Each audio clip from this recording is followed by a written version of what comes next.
Good morning and welcome to the Healthpeak Properties Inc. First Quarter Conference Call. All participants will be in a listen-only mode. Should you need assistance, please signal a conference specialist by pressing the star key followed by zero. After today's presentation, there will be an opportunity to ask questions. To ask a question, you may press star, then one on your touch-tone phone. To withdraw your question, please press star, then one. Please note, this event is being recorded. I would now like to turn the conference over to Andrew Johns, Senior Vice President, Investor Relations. Please go ahead. Welcome to Healthpeak's First Quarter 2025 Financial Results Conference Call. Today's conference call contains certain forward-looking statements. Although we believe expectations reflected in any forward-looking statements are based on reasonable assumptions, our forward-looking statements are subject to risks and uncertainties that may cause actual results to differ materially from our expectations. A discussion of risk and risk factors is included in our press release and detailed in our filings with the SEC. We do not undertake a duty to update any forward-looking statements. Certain non-GAAP financial measures will be discussed on this call.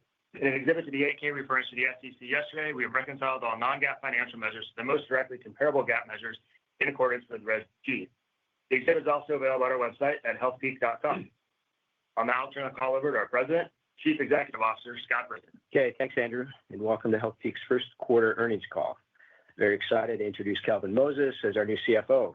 He'll be an outstanding partner for me and the senior team. When I took this role in October of 2022, I talked about getting Healthpeak closer to our real estate, immersing ourselves in the underlying business of our tenants to drive better capital allocation decisions.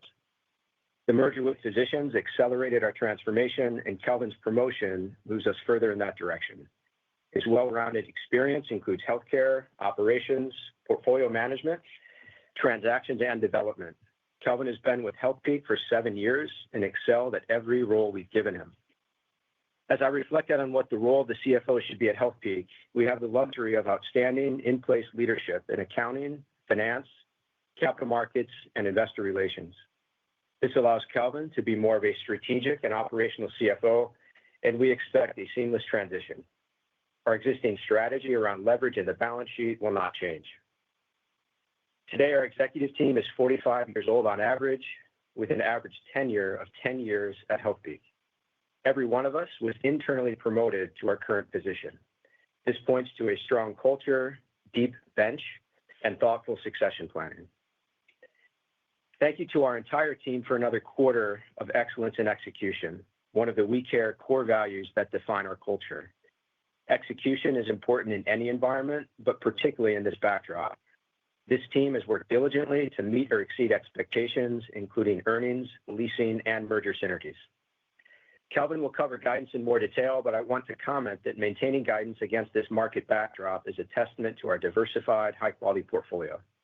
Strong results in outpatient medical and senior housing are offsetting weakness in our lab business caused by actions and comments from Washington that impacted biotech capital raising.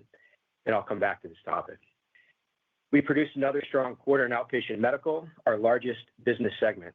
Across the outpatient sector, demand is outpacing new supply, a trend we expect will remain in our favor due to the high cost of new construction. Our decision to internalize property management has been an overwhelming success, strategically and financially. We completed an additional 4.5 million sq ft since January 1, with additional markets in the pipeline. Outpatient medical is one of the very few sectors in all of real estate with positive NOI growth every year for the past 2 decades. We expect that portfolio to outperform other sectors if the economy slows down, and we foresee de minimis impact from tariffs. Our senior housing portfolio had another strong quarter of occupancy and rental rate growth, driving positive 16% same-store growth. With occupancy at 86%, we still have plenty of upside to capture, and I'm very happy with the strategic and tactical decisions we've made to grow NOI in these properties. Moving to our lab business, which represents approximately 35% of our income. There's been a barrage of headlines, so consider these thoughts to be an alternative perspective. No doubt it's a bumpy road right now, but we do see some themes emerging that could be positive for our lab business over time. Most important is our government's focus on China, which has been making a big push to challenge America's leadership position in the biopharma sector. Our view is that policymakers, in a bipartisan way, have correctly identified U.S.-based biopharma as being paramount to our national security and economic prosperity. we see very little chance that an America First agenda leaves behind the biopharma sector. For too long, innovation from the U.S. has subsidized medicines around the world, and other countries have captured too much control of the supply chain. Washington's willingness to address these risks and inequities has the potential to be very positive for life science real estate demand here in the U.S. This includes the push to onshore biomanufacturing and would logically include R&D as well. There appears to be support in Washington to address the profitability and complexity of PBMs and to eliminate the so-called pill penalty in the Inflation Reduction Act, which would extend market exclusivity for small molecule drugs by 4 years. Both changes would improve biopharma return on investment and therefore demand for lab space. A functional FDA is critical to the U.S. maintaining its leadership position in the sector. Today, it takes at least 10 years and $1 billion to bring a drug to market in the U.S. It's in our national interest to look for ways to make that process more efficient. The recent job cuts at the FDA captured headlines, but did not impact the scientists or the reviewers.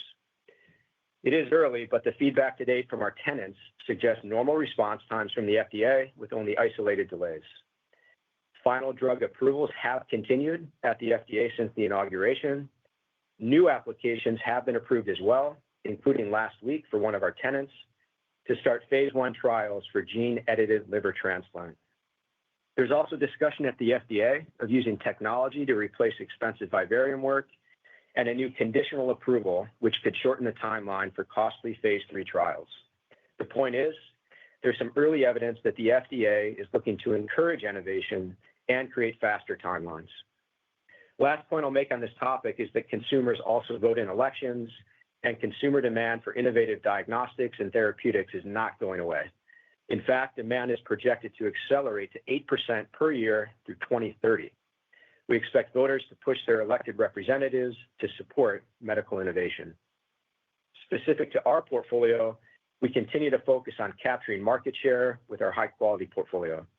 We've signed 450,000 square feet of leases year to date, and our pipeline is the largest it's been since last summer.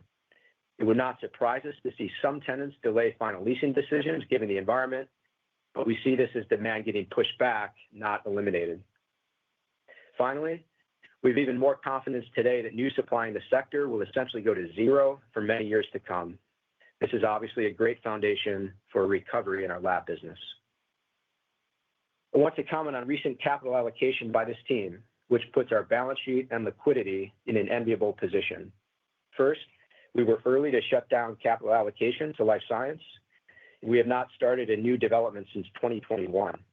Second, we executed the merger with Physicians Realty Trust, which increased our allocation to the stable and attractive outpatient medical business to just over 50%, while generating earnings accretion, improving our balance sheet, and creating the best platform in the outpatient sector. Finally, we sold $1.4 billion of stabilized assets at a very attractive 6.3% cap rate and used the proceeds to fully fund our development pipeline, buy back almost $300 million of stock at an implied 8% cap rate, and bring leverage down to the low fives. We also reduced floating rate debt from 20% to almost zero. That brings us to today.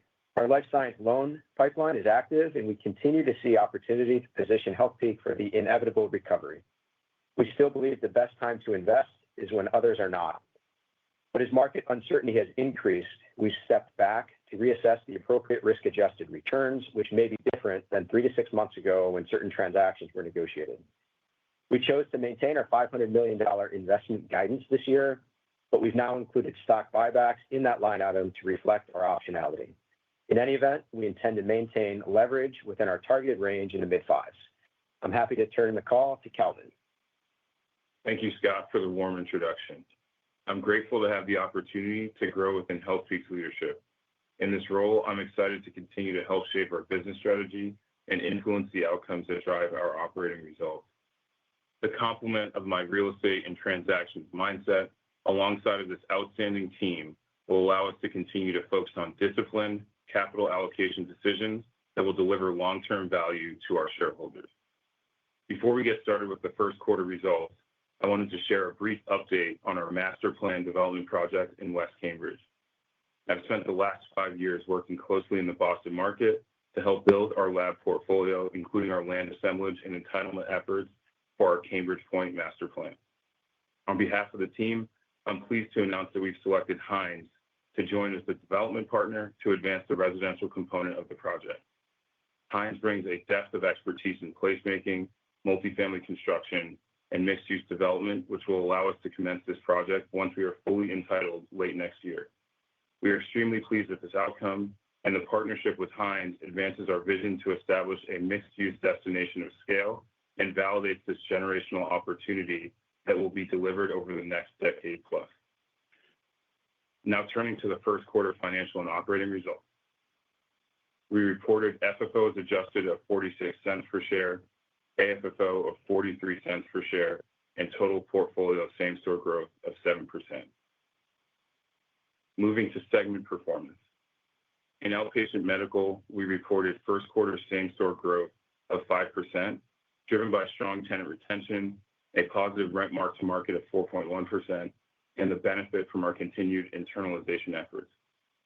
During the quarter, we executed nearly 1 million sq ft of leases, including 265,000 sq ft of new leasing, which is followed up by a strong and active pipeline as we head into the second quarter. Fundamentals for the outpatient business have never been stronger, and our team is working hard to translate this favorable backdrop into higher occupancy, stronger rent mark-to-market, and ultimately cash flow growth. Turning to lab. We reported same-store growth of 7.7%, which includes the positive impact from the expiration of free rent on 2 large leases in South San Francisco and a full quarter benefit of internalization. For the balance of the year, we expect quarterly same-store growth to decelerate as the benefits of internalization and free rent normalize. Despite the challenging market backdrop, we continue to see strong demand for space within our portfolio. And year-to-date through April, we've signed 443,000 sq ft of leases and have entered into LOIs on an additional 400,000 sq ft. And finally, CCRCs. We reported same-store growth of 15.9%, driven by rate growth of approximately 6% and a 100 basis point increase in occupancy.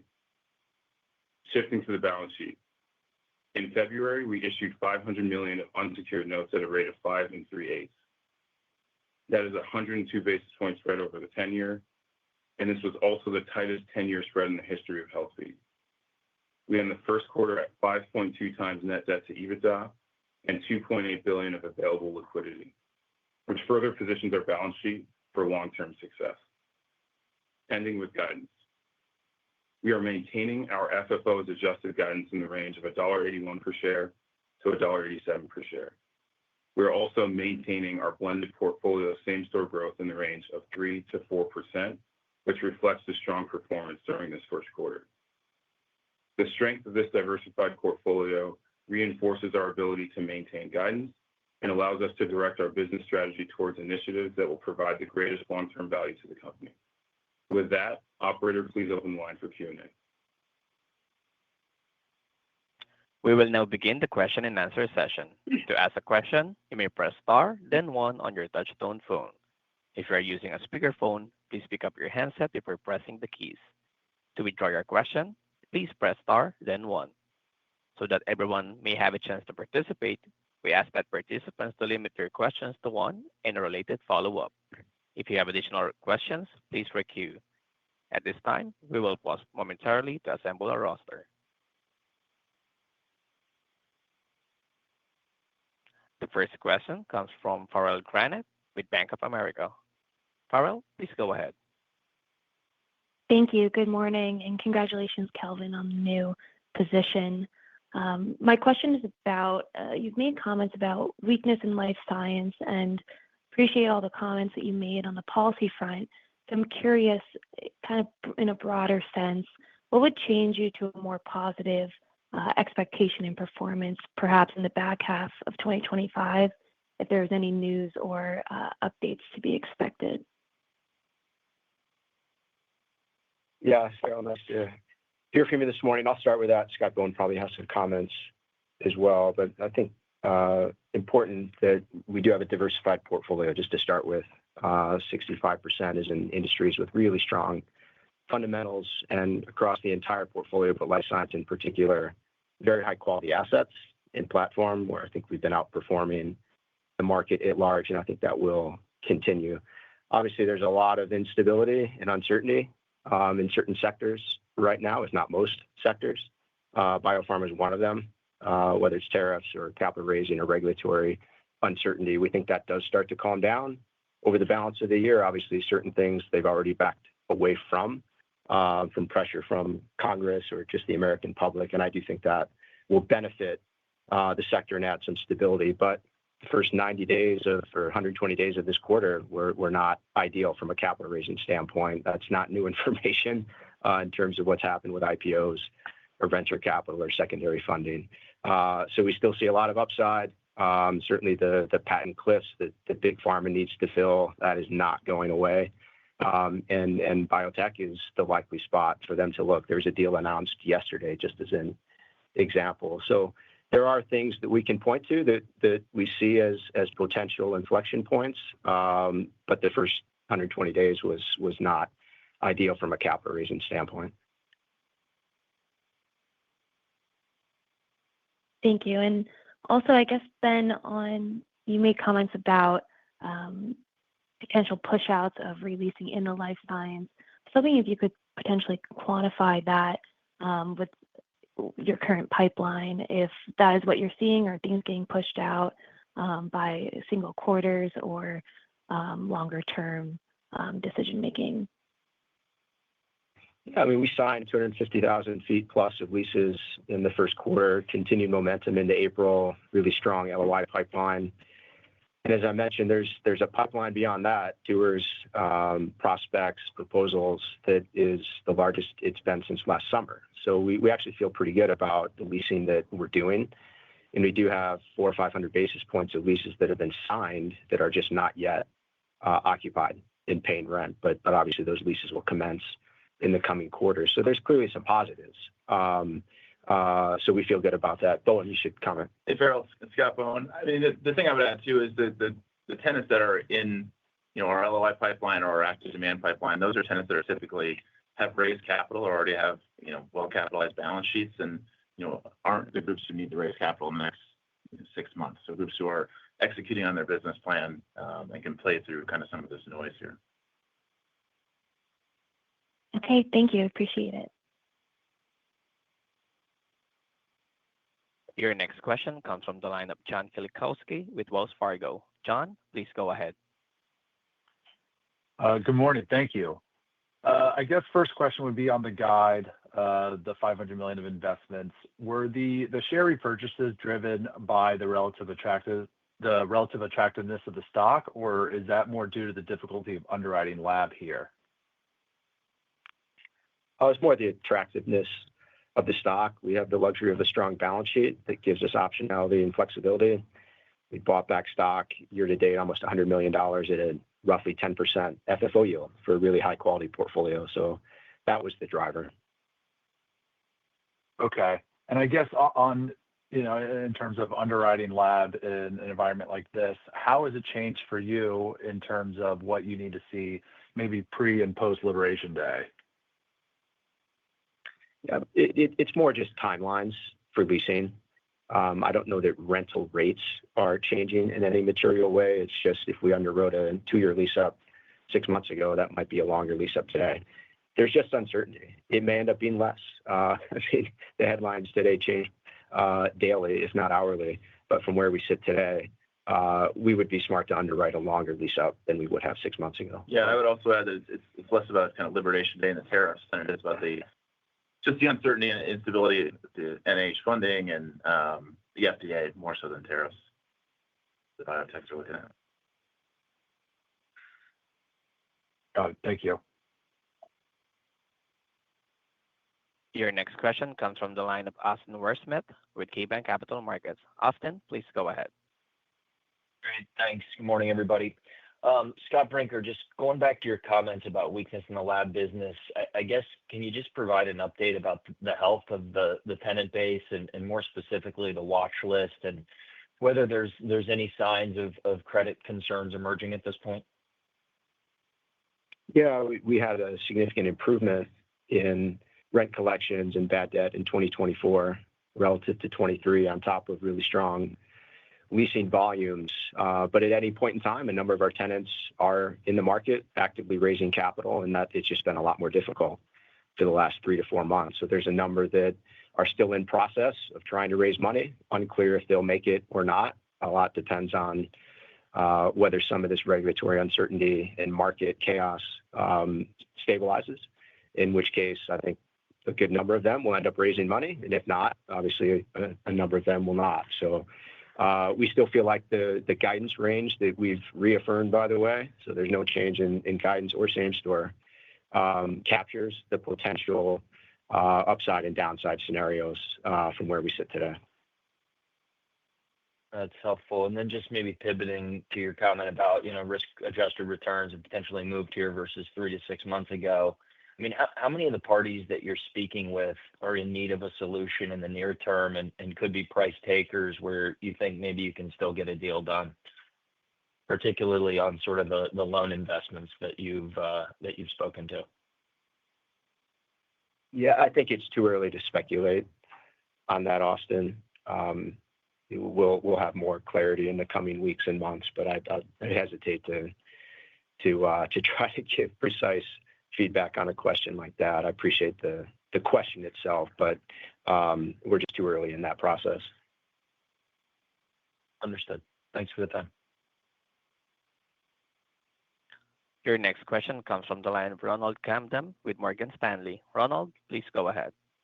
Hey, just going back to sort of the guidance and just a little bit more details, because presumably a lot of the decelerations coming from the lab side, right? Because the MOBs and DCRC seems pretty stable, as you mentioned. Just is it all sort of free rent deceleration? Just what the color on sort of the decel on the lab side would be more helpful. Thanks.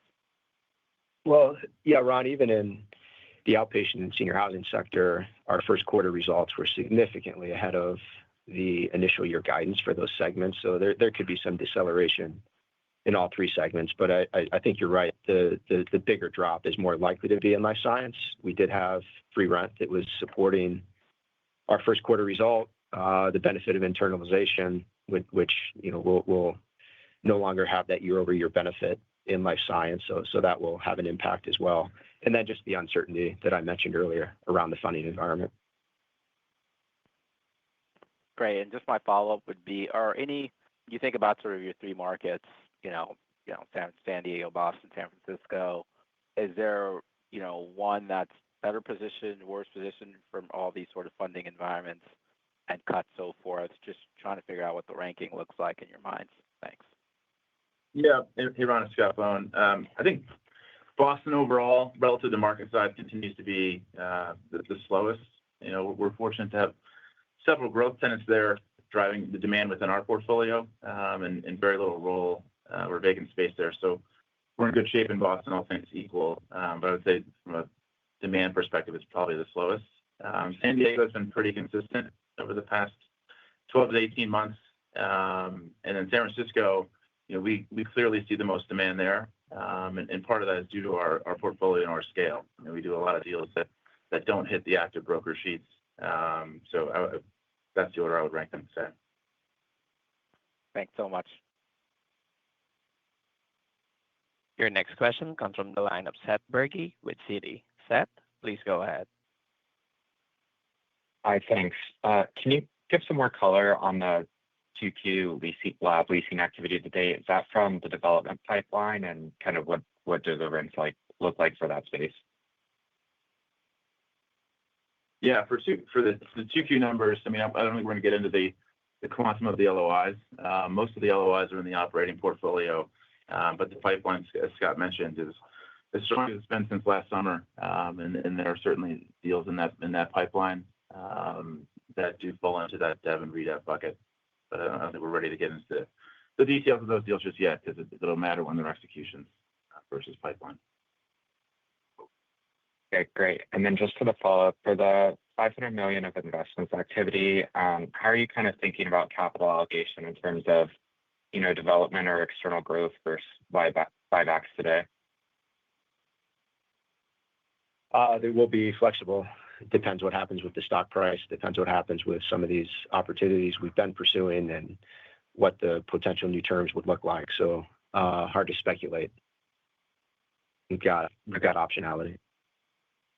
Thanks. Your next question comes from the line of Rich Anderson with Wedbush. Rich, please go ahead. Thanks. Good morning. Kelvin, congrats on the move up. Looking forward to working with you. Scott, you mentioned a lot about sort of the slowdown in leasing in life science, understood given all the chaos, which is the right word to use. Specific, though, to sort of the marquee leasing that we've talked about in the past, Portside, Vantage, Director's Place, $60 million of NOI there, potential. You've made some good progress getting through a lot of that. Maybe half of it is sort of locked up for future revenue recognition. But do you think that now, if getting to $60 million was a 3-year event to actually realize that cash, do you think it's significantly pushed back now based on what's happening, or do you think you're still on track with those 3 specific opportunities? Rich, I think it just depends. I mean, if the next 9 months look like the last 3 months, it might take a little bit longer, but we've seen that the market can shift pretty quickly based on one press release or comment. So it's hard to predict what the future holds. We do see, as I said in the prepared remarks, a lot of themes emerging that could be very helpful, but stability would be the most important thing in the near term for us to answer your question on specific lease-up timelines. Okay, fair enough. And then follow-up is you talked about kind of reassessing required returns on your life science loan program. Memory serves you were getting an 8-ish type number on that. The buyback was an 8 implied. So what's the appropriate premium to doing buybacks? Is it 100 basis points in your mind, or is it more or less? I mean, or is that sort of a TBD number that you're sort of addressing as you monitor the market? Thanks. Yeah, I mean, the 8% you mentioned was a really low loan-to-value first mortgage in Torrey Pines, kind of premier submarket. Most of the life science investments that we had been pursuing were more distressed situations that the returns were substantially higher than 8%. I mean, way into the double digits. So it's a different investment profile than buying back our own stock. Okay, and so that double digit isn't enough for you at this point. Is that a fair statement? Yeah, that's why we stepped back. We're reassessing that pipeline. It's not going away, but we have stepped back to reassess. Fair enough. Okay, thanks, everyone. Your next question comes from the line of Vikram Malhotra with Mizuho. Vikram, please go ahead. Good morning. Thanks for taking the questions. Maybe just first one on life sciences specifically. Can you kind of talk about the components of same store, specifically occupancy, how you see that trending for the balance of the year? And if there's some pressure, then how much of that is known versus sort of just a placeholder for the uncertainty that you referenced? Yeah, Vikram, we don't guide to occupancy. Never have, and we're certainly not going to start to in an environment like this. It's possible that occupancy comes down a bit. I mentioned the offsets. We've signed a ton of leases that will become rent-paying spaces in the next couple of quarters. We continue to sign leases here in the first quarter into April. Got a bunch of LOIs. The offset is we obviously have $600,000 of maturities this year, and we give really good clarity in the supplemental about what's happening with each of those, whether they're going into redevelopment, under LOI, being negotiated, or likely going vacant. So there's pretty good clarity there. And the uncertainty element is what happens with regulatory policy and bad debt. And that's just too hard to speculate on in an environment like this. But most important is diversified portfolio. Our earnings guidance hasn't changed. Our same store guidance hasn't changed. And those are the numbers that we're focused on, the aggregate company-wide metrics. Okay. But just to clarify, so while the overall same store has not changed and the guide hasn't changed, I'm assuming the MOB side is doing better like you referenced, so that that's probably gone up and the same store NOI for life sciences has gone down or decel. Is that fair? From where we sit today, that's most likely. But again, there's quite a bit of uncertainty to be too precise in life science in particular. But the outpatient business is doing very well. Great portfolio platform, good fundamentals. So we do feel good about that sector. Okay. And then just the last thing, just to clarify. So the watch list sort of you referenced, I'm assuming that's a review you've done over the last, 30, 60 days, given this uncertainty. Can you kind of frame it for us a little bit, like, compared to sort of 2 years ago when, we were coming out of all this uncertainty during COVID, too many companies had formed. Like, how does the watch list compare today to that uncertainty maybe 2, 3 years ago? Hey, Vic, this is Kelvin. We have a very robust tenant credit monitoring platform. And I'd say that where we sit today, the composition of our watch list hasn't changed materially. So I don't think there's anything that we can speculate on right now. We still kind of need to wait and see. But the composition hasn't changed materially. Thank you. Your next question comes from the line of Michael Carroll with RBC Capital Markets. Michael, please go ahead. Yeah, thanks. I just wanted to quickly follow up on the life science side. I know, Scott, you kind of mentioned in the call that there's a lot of tenants or maybe a few tenants that are trying to raise capital, and if they can't, then that could be a problem. I guess, first, how many are we talking about here, and what happens if they can't raise capital? Is it just kind of a general mixture of some could be bought out and others might default on their lease? I mean, what's the type of scenarios we should think about related to your earlier comments? Yeah, there's subtenants in some of the spaces, so each one is unique, but I won't speculate on the number. I just continue to say it. The guidance range that we've reaffirmed captures the potential outcomes of what we foresee based on the very detailed credit monitoring that we do, and Kelvin referenced it. It's qualitative, it's quantitative, kind of looking at it from every angle, and obviously spending a lot of time with the companies that we think do need to raise capital to continue. Okay.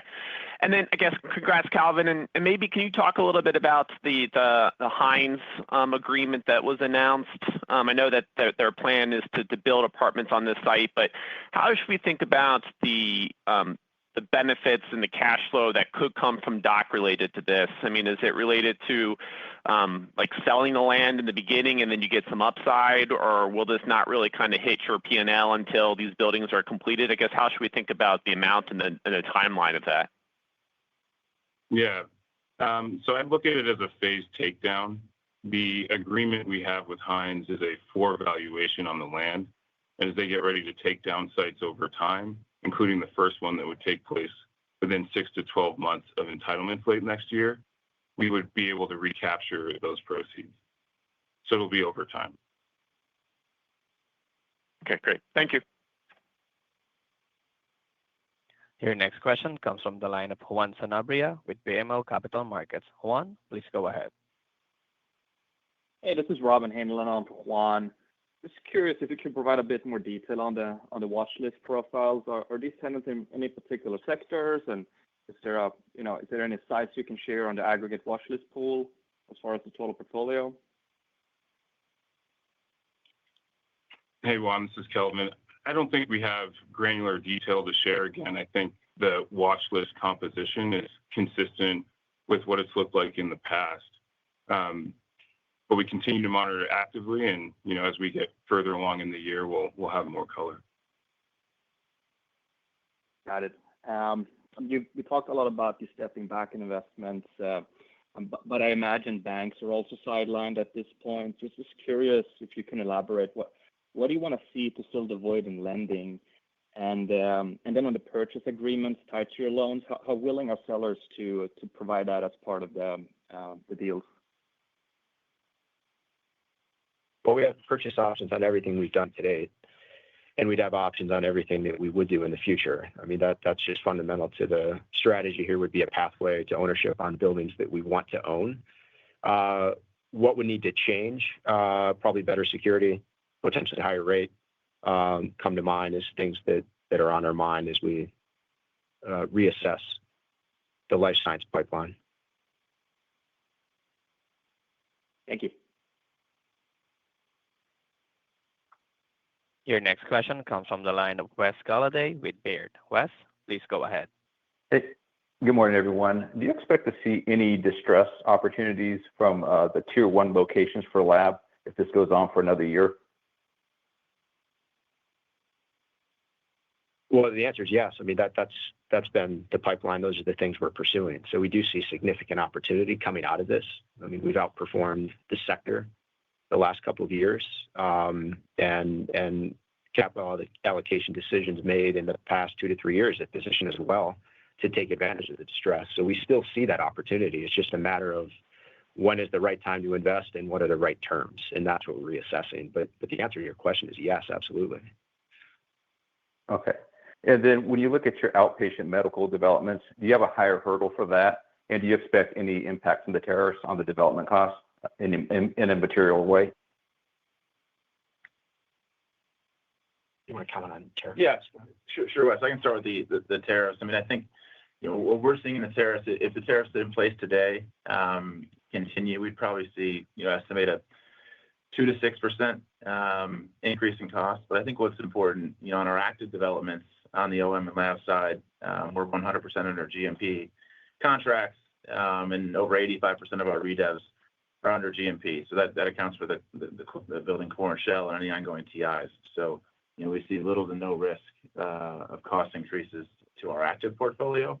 But going forward, again, it's a little bit of a murky crystal ball, but probably in the 2 to 6% range. But we're also working very closely with our suppliers and GCs to ensure we drive those costs down as much as we possibly can. Okay. And do you have a higher hurdle rate for future projects? At some point, you may want to maintain the relationships you have, but then also your costs may go up. So how do you manage that? Yeah, I mean, certainly in a volatile environment, we have to be thoughtful and flexible on capital deployment and what's the appropriate risk-adjusted return. So that's why you saw us scale back the amount of the $500 million of investments that's going towards acquisitions or loans and increase the buyback. So the answer is yes, we're flexible and we adjust and allocate capital. We see the best risk-adjusted return. Okay, thank you. Your next question comes from the line of John Pawlowski with Green Street. John, please go ahead.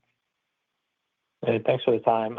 Calvin, could you just spend a few minutes talking through the West Cambridge development? I don't have a good sense of what the total construction costs might be over time, what percentage of it's going to come through Healthpeak's balance sheet timeline. So would love an update on kind of the bigger master plan and the capital costs and the time to deploy the capital. Yeah, so I might start with we're not yet fully entitled on the project. We're working through the entitlements now, and we expect to be entitled at the end of 2026. The Hines partnership has been our focus really to accelerate the project, catalyze the projects with residential, which is the highest in demand right now. So, we don't have any construction cost exposure to the residential component. Hines will be responsible for all of those expenses. And down the line, as the market improves, we'll evaluate when it's appropriate to get started and pursue the lab component. So we're really focused on Hines right now. We're happy to have them as a partner and being able to get started on the project. I guess I worry a little bit about that dynamic that while you're waiting to start lab, in practice, you're going to be pot committed to this deal. And so you're effectively committing to a big check today. So I guess maybe any comments there would help given where your stock's trading and just the total capital cost. How high of odds are there that you're going to start these lab developments in West Cambridge? I might point you back to investments we've made in West Cambridge specifically. Half of our $600+ million has been is developable sites. The other half is actually leased today. So we have credit tenants occupying buildings that are paying us rent. So I don't think we have pressure per se to move quickly But again, Hines is prepared to get started within 6 to 12 months on the residential component, and the economics there are actually beneficial. It's a floor value on the land, and we get a share of the upside. So I think we're going to actually be able to pull in some economics from the Hines transaction. Okay, thank you. Yeah, John, they're independent. I mean, the multifamily and the lab are independent projects, and we're not allocating any capital to the multifamily. That's Hines. So I just want to make sure you're clear on our capital commitment and the deal structure. And your next question comes from the line of Jim Kammert with Evercore. Jim, please go ahead. Hi, good morning. Thank you. Maybe a qualitative probe potentially on the development and redevelopment prospects. Would you say that the number of tenants you're having discussions with and their aggregate space needs is really kind of held together? It's just we can all appreciate that the decision making has been on pause, but just trying to get a better sense of what that kind of looks like as an aggregate pool, that your number of conversations and so on. Yeah, hey, Jim, it's Scott again. I would say, go back to my comment that I made earlier, is the pipeline that we have today, both in the LOI pipeline and the active demand pipeline, these are tenants that are, well capitalized. They've already raised funds. They aren't looking to raise money in the next 3 to 6 months. So they've got their business plan and are, looking to take either, additional space, either whether they're renewing in place or moving. Typically, if they're moving, they're looking to take additional space.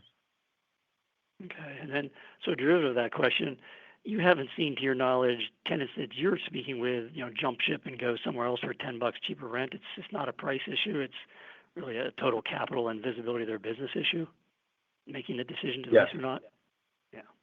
Yeah, I think that's accurate, and I think that's why you continue to see, the incumbent landlords win an outside share of the deal, right? I mean, I think these are mission critical facilities, and they're going to make a decision for the long term and want to know who their landlord is going to be for the duration of the lease.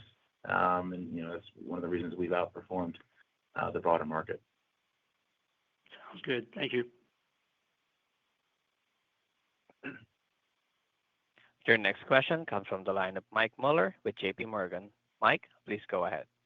Yeah, hi. First, I also want to pass on a congrats to Kelvin. And for the two questions, first, it looks like ad rents may have helped your MOB growth this quarter, both sequentially and year over year. Was that the case? And if so, how much? And for the second question, what do you see as full occupancy for the CCRCs? Yeah, Mike, this is Mark Theine. I'll take the first one on the Medical City ad rent.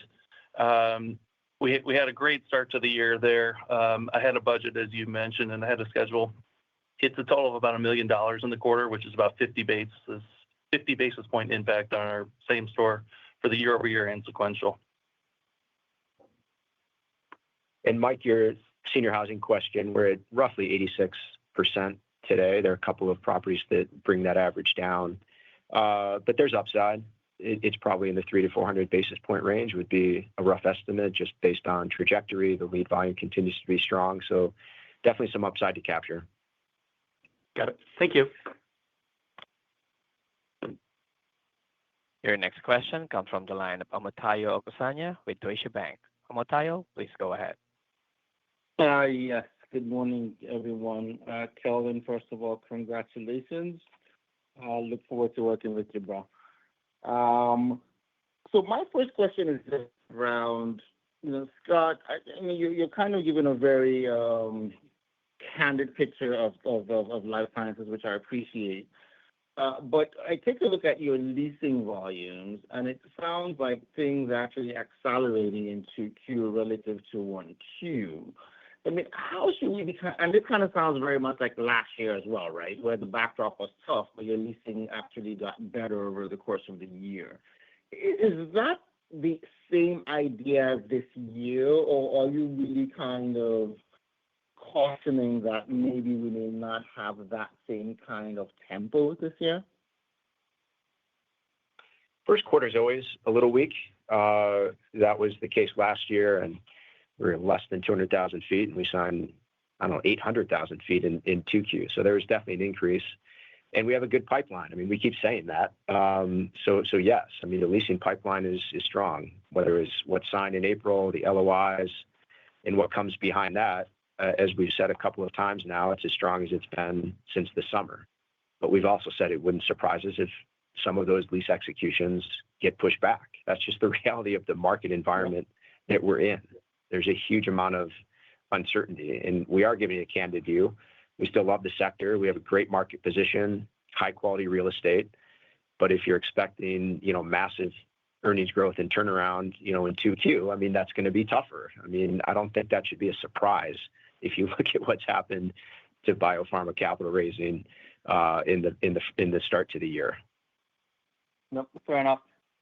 And then also for the new leases in the quarter, the weighted average lease term was 58 months or so. That number is usually almost double that. Anything unique there in regards to mix or just terms changing, people wanting shorter leases because of the uncertainty? No, it's Scott Bohn. I think that the new leases were on average about 5 years, which is not too far off where we were, I think, for full year 2024. And as we've talked about, when we talk about mark to markets and other things in the life science portfolio, our deals tend to be pretty chunky. So looking at it on a quarter by quarter basis, isn't necessarily the right way. I think you got to look at the full year or the trailing 12 months. So I don't think there's anything specific in that quarter that is telling. That's helpful. Okay. Then one more for me, if you don't mind. The redevelopment bucket for other redevelopment, that amount increased this quarter. Now you have 15 projects versus 12 last quarter. Could you talk a little bit about kind of what the additional projects were, what's being moved into redev? Is it like a building you have, the tenant moved out, and you're now moving into redev? Just kind of trying to understand some of the movement there.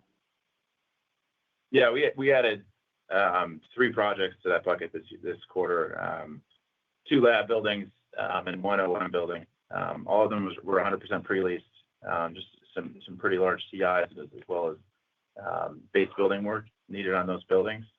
It's about 130,000 feet and about $40 million total in those. And the bulk of those, I think, are Q4 starts for the lease. So those being for the next few quarters. And the current tenants have already moved out of those buildings? Right. Okay. Helpful. Thank you. And your next question comes from the line of Rich Anderson with Wedbush. Rich, please go ahead. Thanks for the quick follow-up.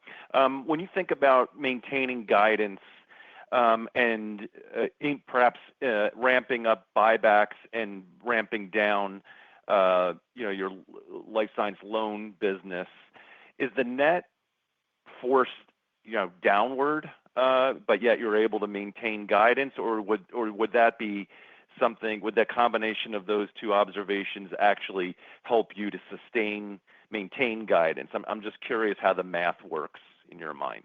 Thanks. Yeah, I mean, it depends obviously what price for buying back the stock and which investments either proceed or not. Some have higher returns. Some have higher returns than others. There's also the impact on leverage, and we did make the comment. In any event, we don't expect to take our leverage above 5.5 times, and buybacks obviously are not helpful for leverage, whereas investments could potentially be high enough yielding that they would be beneficial to leverage. So there is an impact, but I'll come back to regardless of how we use the $500 million, and that could include just sitting on the cash and keeping leverage lower. We still feel like our guidance range captures the potential endpoints. Okay, great. Thanks very much. Yeah. This concludes our question and answer session. I would like to turn the conference back over to Scott Brinker for any closing remarks. Thanks for your time today. Look forward to seeing you in May, if not June, at the various events. Thanks, everyone. The conference has now concluded. Thank you for attending today's presentation. You may now disconnect.